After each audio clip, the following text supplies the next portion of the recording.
Hello friends, welcome to crime watch with Harshavardhan. ఒక railway స్టేషన్లో ఒక యువతి దయ్యమై తిరుగుతుందన్న భయంతో 42 సంవత్సరాల పాటు ఆ రైల్వే స్టేషన్లో రైలు ఆగకుండా వెళ్ళిపోయింది అంటే మీరు నమ్ముతారా? ఆ యువతి రైలు వెనకే పరిగెత్తేది. అప్పుడప్పుడు ఆ రైలుతో సమాంతరంగా పరిగెడుతూ రైలు ముందుకు వెళ్ళి రైలు ముందర నిలబడి డ్యాన్స్ కూడా చేసేది. రైల్వే ప్లాట్ఫామ్ పైన కూడా డ్యాన్సులు చేసేది. ఈ విషయాలన్నీ రైల్వే రికార్డ్స్లో, గవర్నమెంట్ రికార్డ్స్లో అఫీషియల్గా ధృవీకరించబడ్డాయి. అక్కడున్నటువంటి local MLA, MP, deputy CM కూడా ఆ దయ్యం గురించి అఫీషియల్గా ప్రస్తావించారు. మరి ఆ రైల్వే స్టేషన్ ఎక్కడుంది, ఆ దయ్యం ఎక్కడుంది అనేది కదా మీ డౌట్. ఆ రైల్వే స్టేషన్ ఎక్కడో లేదు, మన దేశంలోనే ఉంది. వెస్ట్ బెంగాల్ రాష్ట్రంలోని పురూలియా జిల్లాలో బేగన్ కోడార్ అనే ఒక చిన్న గ్రామం ఉంది. 1960లో మన దేశ జనాభా చాలా తక్కువగా ఉండేది. పల్లెటూళ్ళలో జనాభా ఇంకా తక్కువగా ఉండేది. ఈ బేగన్ కోడార్ అన్న గ్రామస్తులు ఒక ప్రదేశం నుంచి మరో ప్రదేశానికి వెళ్ళాలంటే ఆ టైంలో రైలు కానీ బస్సు కానీ ఉపయోగించేవారు. అలాగే ఈ బేగన్ కోడార్ గ్రామస్తులు కూడా ఒక ప్రదేశాన్ని, ఆ ఊరి నుంచి మరో ఊరికి వెళ్ళాలంటే ఆ ఊరికి 50 కిలోమీటర్ల దూరంలో ఉన్న రైల్వే స్టేషన్ దగ్గరికి వెళ్ళి అక్కడి నుంచి ప్రయాణించేవారు. దాంతో ఎంతో ఇబ్బంది పడేవారు, కష్టపడేవారు. మా ఊరికి కూడా ఒక రైల్వే స్టేషన్ కావాలి అని ప్రభుత్వానికి విన్నవించుకుంటే 1960లో గవర్నమెంట్ ఆ ఊరికి ఒక రైల్వే స్టేషన్ని నిర్మించింది. ఊరి ప్రజలందరూ ఫుల్ హ్యాపీ. మరి రైల్వే స్టేషన్ నిర్మించింది అంటే ఒక స్టేషన్ మాస్టర్ కావాలి, line man, signal man, UDC, ticket collector, వీళ్ళందరినీ నియమించి ఆ రైల్వే స్టేషన్లో పెట్టింది. వీళ్ళందరికీ ఆ రైల్వే స్టేషన్కి దగ్గరలోనే క్వార్టర్స్లో నిర్మిస్తే ఈ డిపార్ట్మెంట్కి సంబంధించిన ఎంప్లాయీస్ అందరూ ఆ రైల్వే క్వార్టర్లో ఉండేవారు. ఇక అప్పటి నుంచి ఆ స్టేషన్లో రైళ్లు ఆగేవి. ఎక్కేవారు, దిగేవారు. 5 సంవత్సరాలు హ్యాపీగా గడిచిపోయాయి. 1966లో ఒక రోజు ఒక యువతి ఈ స్టేషన్కి దగ్గరలోనే దురదృష్టవశాత్తు రైలు కింద పడి చనిపోయింది. ఆ యువతి చనిపోయిన కొన్ని రోజుల తర్వాత మోహన్ అనే స్టేషన్ మాస్టర్ ఆ ఊరికి ట్రాన్స్ఫర్ మీద వచ్చాడు. కొన్ని రోజులు డ్యూటీ చేసిన తర్వాత ఒక రోజు సాయంత్రం అయింది, దగ్గర చీకటి పడుతోంది. అదే టైంకి రావాల్సిన ట్రైన్ వచ్చింది. ఆ ట్రైన్ వెళ్ళిపోయే టైంకి పచ్చ జెండా ఊపాడు. ట్రైన్ వెళ్ళిపోతుంది. మోహన్ ఆ ట్రైన్ వెనుక చూస్తుంటే అప్పుడే సడన్గా ఒక యువతి ట్రైన్ వెనకాల పరిగెత్తడం గమనించాడు. ఇదేంటి, ఒక అమ్మాయి ట్రైన్ వెనకాల పరిగెడుతుంది, పిచ్చిగానే ఎక్కిందా లేకపోతే ట్రైన్తో ఆడుకుంటుందేమో అని పెద్దగా పట్టించుకోలేదు. మరుసటి రోజు మళ్ళీ సాయంత్రం రావాల్సిన టైంకి ట్రైన్ వచ్చింది. పచ్చ జెండా ఊపాడు, ట్రైన్ వెళ్ళిపోతుంది. చూస్తే మళ్ళీ అదే అమ్మాయి ట్రైన్ వెనకాల పరిగెడుతోంది. ఈసారి కొద్దిగా పరీక్షించి చూస్తే ఆ యువతి ట్రైన్ వెనకాల పరిగెడుతూ మళ్ళీ ట్రైన్ పక్కకి వచ్చి ట్రైన్తో సమాంతరంగా పరిగెడుతూ ఉండడం చూశాడు. ఇదేంటి, అంత స్పీడ్గా ట్రైన్తో పాటు ఆ యువతి ఎలా పరిగెడుతుంది అని పొద్దుట్లో కొద్దిగా షాక్ అయ్యాడు. ఆ తర్వాత నెమ్మదిగా భయం మొదలైంది. సరే, మరుసటి రోజు పగటిపూట ఏమైనా కనిపిస్తుందా అని చూశాడు. కానీ పగటిపూట ఆ యువతి కనిపించలేదు. మళ్ళీ సాయంత్రం అయ్యేసరికి రావాల్సిన టైంకి ట్రైన్ వచ్చింది. పచ్చ జెండా ఊపాడు, ట్రైన్ వెళ్ళిపోతుంటే మళ్ళీ అదే యువతి ట్రైన్ వెనకాల పరిగెడుతోంది. ఈసారి మళ్ళీ ట్రైన్ పక్కకు వచ్చి సమాంతరంగా పరిగెడుతూ ట్రైన్ ముందరికి వెళ్ళి ట్రైన్ ముందర నిలబడి డ్యాన్స్ చేసింది. ఇదంతా చూసిన స్టేషన్ మాస్టర్ మోహన్ షాక్ తిన్నాడు, ఆశ్చర్యపోయాడు. అక్కడ చిన్నగా భయం మొదలైంది. ఈ యువతి ఏంటి, ప్రతిరోజు వస్తుంది, ట్రైన్ వెనకాల పరిగెడుతుంది, ట్రైన్తో పాటు పరిగెడుతుంది, ఇప్పుడు డ్యాన్స్ చేసింది. ఆ యువతి కాదు, దయ్యమని నిర్ధారించుకున్నాడు. మరుసటి రోజు అలాగే ఆ యువతి సాయంత్రం పూటే కనిపిస్తుంది, పగటి మాత్రం కనిపించడం లేదు. సాయంత్రం అయితే ఆ యువతి కనిపిస్తుంది, ట్రైన్తో పాటు పరిగెడుతుంది, ట్రైన్ వెనకాల పరిగెడుతుంది. అప్పుడప్పుడు రైల్వే ప్లాట్ఫామ్ మీద కూడా డ్యాన్స్ చేయడం చూసి ఇది దయ్యమే అనుకుని నిర్ధారించుకుని ఇదే విషయాన్ని తన కొలీగ్స్తోనూ ఆ ఊరి ప్రజలు కొంతమందితో చెప్పాడు. కానీ ఎవరు కూడా పట్టించుకోలేదు. ఇదంతా రైల్వే స్టేషన్ మాస్టర్ భ్రమ అనుకుని నవ్వుకుని వదిలేశారు తప్పితే ఎవరూ పట్టించుకోలేదు. అలా 2-3 సార్లు చెప్పి చూశాడు. కానీ తన కొలీగ్సు, ఆ ఊరి ప్రజలు ఎవరూ పట్టించుకోలేదు. కొన్ని రోజులైన తర్వాత స్టేషన్ మాస్టర్ మోహన్ అనారోగ్యం పాలయ్యాడు. కొన్ని రోజుల తర్వాత చనిపోయాడు. మళ్ళీ ఆ రైల్వే స్టేషన్కి కొత్తగా స్టేషన్ మాస్టర్ వచ్చాడు. ఆ స్టేషన్ మాస్టర్కి కూడా సేమ్ అనుభవం అయింది. సాయంత్రం అయిన వెంటనే ఒక యువతి రైలు వెనకాల పరిగెట్టడం గమనించాడు.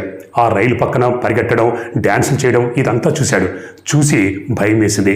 ఇదే విషయాన్ని తన కొలీగ్స్తోనూ ఆ ఊళ్ళో ఉన్న కొంతమందితో చెప్తే, అరే ఇంతకు ముందున్న స్టేషన్ మాస్టర్ మోహన్ కూడా ఇదే విషయం చెప్పాడు, కానీ మేము పట్టించుకోలేదు, ఇప్పుడు మీరు కూడా చెప్తున్నారు.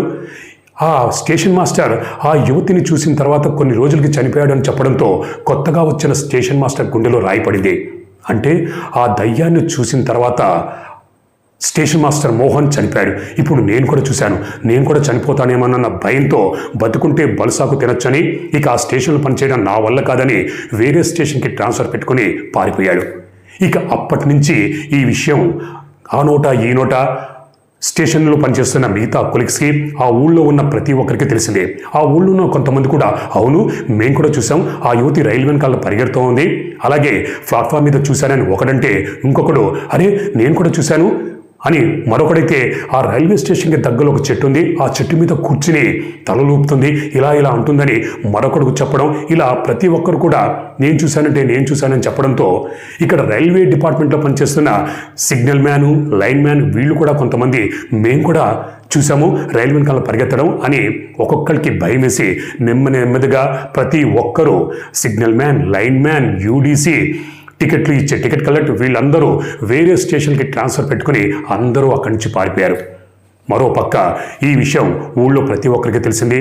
నెమ్మదిగా గ్రామస్తులు స్టేషన్కి రావడం మానేశారు, రైలు ఎక్కడం మానేశారు. ఈ విషయం ఆ నోట ఈ నోట ఆ పురులియా జిల్లా మొత్తం తెలిసింది, రైల్వే అధికారులు కూడా తెలిసింది. ఇక్కడ మరి స్టేషన్ మాస్టర్ లేరు, యూడీసీ లేరు, ఎవరు లేరు. కొత్తగా ఎవరినైనా స్టేషన్ మాస్టర్ని, అలాగే లైన్ మ్యాన్ని, సిగ్నల్ మ్యాన్ని ఈ రైల్వే స్టేషన్కి వెళ్ళండి అని పోస్టింగ్ చేస్తే ఎవ్వరు కూడా రావడానికి ముందుకు రాలేదు. అమ్మో ఆ బేగన్ కోడారు రైల్వే స్టేషన్ మాకొద్దు, అంతకే కావాలంటే మేము ఉద్యోగాలు మానేస్తాం తప్పితే ఆ రైల్వే స్టేషన్కి మేము వెళ్ళమని ఎవ్వరూ రావడం మానేశారు. మరోపక్క గ్రామస్తులు కూడా ఆ స్టేషన్కి రావట్లేదు, ఎవ్వరు కూడా రైలు ఎక్కట్లేదు.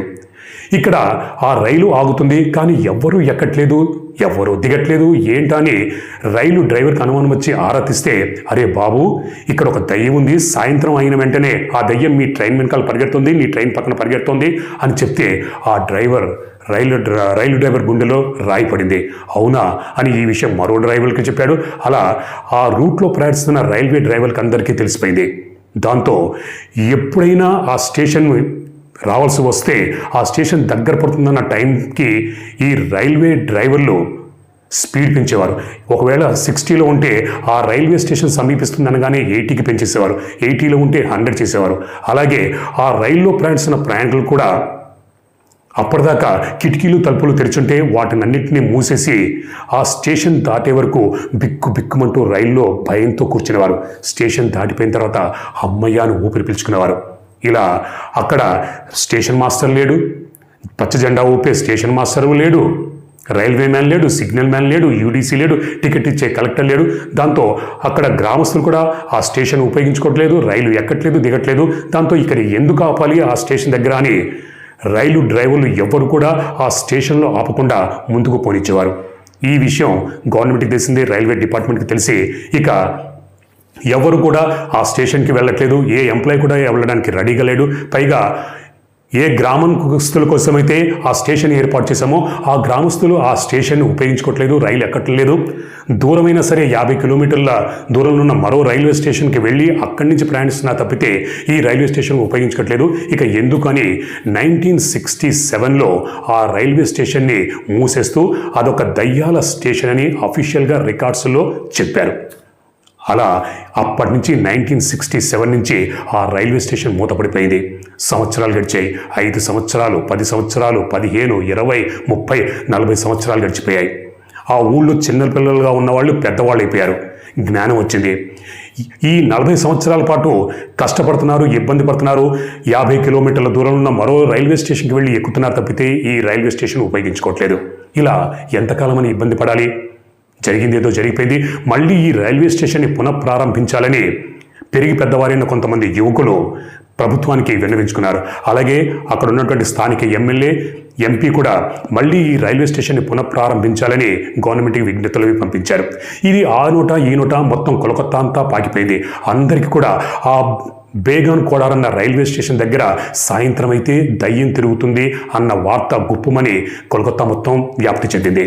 దాంతో దయ్యాలు భూతాలు ఆత్మ మీద పరిశోధనలు చేసే ఒక బృందం నిజంగా ఆ ఊళ్ళో దయ్యం ఉందా లేదా అన్నది తేల్చుకోవడం కోసం కెమెరాలు పట్టుకుని వచ్చారు. ఈ విషయం తెలుసుకున్న గ్రామస్తులు ఈ బృందంతో, అరే బాబు మీరెందుకు వచ్చారు? మా ఊళ్ళో చాలామంది అక్కడ సాయంత్రం అయితే దయ్యం తిరుగుతుందని ఎంతోమంది చూశారు అని అంటే, అసలు ఈ దయ్యం ఏంటి, ఎందుకు తిరుగుతుంది ఏంటంటే ఆ గ్రామంలో ఉన్న ప్రతి ఒక్కరూ ఒకే కథ చెప్పారు. 1966 ఆ ప్రాంతంలో ఒక యువతి పొరపాటున రైలు కింద పడి చనిపోయింది. ఇక అప్పటి నుంచి ఆ యువతి ఆత్మ శాంతించక దయ్యమై రైలు కనిపించిందంటే దాని వెనక పడేది, దాని వెంట పరిగెత్తేది. అప్పుడప్పుడు మూడు బాగుంటే ఆ రైలు ముందర డ్యాన్స్ చేసేది, ప్లాట్ఫామ్ మీద డ్యాన్స్ చేసేది. అందుకే ప్రతి ఒక్కరూ మేము చూసామంటే మేము చూసామని ఇదే స్టోరీ చెప్పడంతో ఆ బృందానికి డౌట్ వచ్చింది. మీరు పగటిపూట వెళ్తే ఆ రైల్వే స్టేషన్కి వెళ్ళండి, అంతే తప్పితే రాత్రిపూట మాత్రం అటువైపు కానీ ఆ రైల్వే స్టేషన్ వైపు వెళ్ళకండి, మీ ప్రాణాలు ప్రమాదంలో పడతాయని తీవ్రంగా భయపెట్టారు. కానీ ఆ టీం భయపడలేదు, అమీతుమీ తేల్చుకోవడానికి సిద్ధపడింది. ఆ రోజు సాయంత్రం అయిన వెంటనే ఆ టీం మొత్తం 11 మంది సభ్యులు గల టీం ఆ రైల్వే స్టేషన్కి వచ్చింది. కొంతమంది రైల్వే స్టేషన్ లోపల ఉన్నారు, మరికొంతమంది ప్లాట్ఫామ్ మీద ఉన్నారు, మరికొంతమంది దానికి దగ్గరలో ఉన్న మర్రి చెట్టు దగ్గర ఉన్నారు. కెమెరాలు పట్టుకుని రెడీగా ఉన్నారు, దయ్యం ఏమైనా కనిపిస్తుందని. రాత్రంతా గడిచింది, తెల్లవారిపోయింది. కానీ దయ్యం కనిపించలేదు, యువతి కనిపించలేదు, ఎవ్వరూ కనిపించలేదు. దాంతో ఆ 11 మంది సభ్యులు గల టీం ప్రభుత్వానికి ఒక రెఫరెండం, ఒక రిపోర్ట్ అందించింది. మేము రాత్రంతా ఇక్కడ జాగరణ చేశాం, కానీ మాకు దయ్యం కానీ యువతి కానీ ఏమీ కనిపించలేదు, ఇదంతా ఒట్టి ట్రాష్, అంతా భ్రమ, అందరూ దయ్యం ఉందని భ్రమపడుతున్నారు అని ఒక రిపోర్ట్ గవర్నమెంట్కి ఇచ్చింది. అప్పటికే ఎమ్మెల్యే, మిగతా గ్రామస్తులు కొంతమంది, ఎంపీ వీళ్ళందరూ కూడా మళ్ళీ రైల్వే స్టేషన్ పునఃప్రారంభించాలని విజ్ఞప్తులు చేయడంతో అప్పటి రైల్వే శాఖ మంత్రి మమతా బెనర్జీ, అంటే 2009లో మమతా బెనర్జీ రైల్వే శాఖ మంత్రిగా ఉంది, ఆ తర్వాత సీఎం అయింది, అది వేరే విషయం. ఈ విజ్ఞప్తులన్నీ విన్న మీదట తిరిగి రైల్వే స్టేషన్ని పునఃప్రారంభించాలని నిర్ణయించుకుంది. అంటే 1967లో మూతపడ్డ రైల్వే స్టేషన్ని 42 సంవత్సరాల తర్వాత 2009 సెప్టెంబర్ నెలలో మళ్ళీ ఆ రైల్వే స్టేషన్ని, బేగున్ కోడార్ అన్న రైల్వే స్టేషన్ని పునఃప్రారంభించారు. మళ్ళీ రైళ్లు ఆగడం మొదలయ్యాయి. నెమ్మదిగా బిక్కుమంటూ ఆ గ్రామస్తులు మొదట్లో రైలు ఎక్కేవారు, దిగేవారు, ఆ తర్వాత అలవాటైపోయింది. కానీ ఇప్పటికీ కూడా సాయంత్రం అయిందంటే ఆ గ్రామస్తులు ఎవ్వరు కూడా ఆ రైల్వే స్టేషన్ చుట్టుపక్కలకి రావడానికి కానీ, సాయంత్రం రైలు ఎక్కడం కానీ ఇప్పటికీ చేయరు. ఏమన్నా పనులుంటే పగటిపూటే పనులన్నీ పూర్తి చేసుకుంటారు, కానీ సాయంత్రం అయితే ఉంటుందంటే ఆ రైల్వే స్టేషన్కి దగ్గర కానీ ఆ రైలు ఎక్కడం కానీ ఇప్పటికీ చేయరు. రైల్వే డిపార్ట్మెంట్లో పనిచేస్తున్న వాళ్ళందరూ కూడా సాయంత్రం 6 లోపల పనులన్నీ చక్కబెట్టుకుని 6 తర్వాత క్వార్టర్స్కి వెళ్ళిపోతారు, అంతే తప్పితే అక్కడ ఎవ్వరూ ఉండరు. అలా మన దేశంలో 42 సంవత్సరాల పాటు ఒక యువతి దయ్యమై తిరుగుతుందన్న భయంతో రైల్వే స్టేషన్ని మూసేశారు. మీరు ఎప్పుడన్నా కోల్కతా వెళ్ళినప్పుడు ఆ బేగాన్ కోడార్ స్టేషన్కి వెళ్ళండి, సాయంత్రం పూట అక్కడ ఉండి నిజంగా అక్కడ దయ్యం ఉందో లేదో తేల్చుకోండి. ఇలా మన దేశంలో ఈ ఒక్క రైల్వే స్టేషనే కాదు, దాదాపు 8 రైల్వే స్టేషన్లు దయ్యాల స్టేషన్లుగా అఫీషియల్గా రైల్వే శాఖ డిక్లేర్ చేసింది. ఆ 8 రైల్వే స్టేషన్లు ఏంటి, వాటి పేర్లేంటి, వాటి కథ ఏంటన్నది రాబోయే వీడియోలో నేను చెప్తాను. అప్పటిదాకా మీరు మీ కుటుంబ సభ్యులు క్షేమంగా, సురక్షితంగా, అప్రమత్తంగా ఉండాలని కోరుకుంటూ, నేను కూడా ఇప్పుడు రైల్వే స్టేషన్లో ఉన్నాను, మరో చోటుకి వెళ్ళాలి, నేను కూడా బయలుదేరాలి, మరి ఉంటాను. అదిగో ట్రైన్ వస్తున్నట్టుంది, వెళ్తాను. అప్పటిదాకా చిన్న బ్రేక్ తీసుకోండి. Don't go away, keep watching crime watch with Harshavardhan. Bye.